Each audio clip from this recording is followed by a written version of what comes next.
حضرت علی رضی اللہ تعالیٰ عنہ کے اقوال: جب تم نماز پڑھتے ہو تو یہ مت سوچو کہ وقت نہیں ملا، بلکہ یہ سوچو کہ تم نے ایسی کون سی خطا کی کہ اللہ نے تمہیں اپنے سامنے کھڑا کرنے سے بھی پسند نہیں کیا۔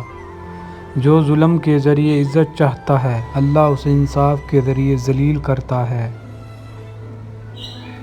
بچے کو جب تکلیف یا بیماری آتی ہے تو اللہ اس کے بچے کی بیماری کے بدلے بچی کے ماں کے گناہ معاف کرتا ہے۔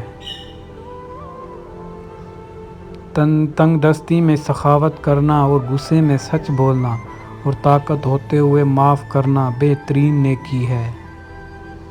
دو باتیں ساری زندگی کام آئیں گی، ایک غصے کی حالت میں کوئی فیصلہ نہ کرنا اور دوسرا خوشی کی حالت میں کوئی وعدہ نہ کرنا۔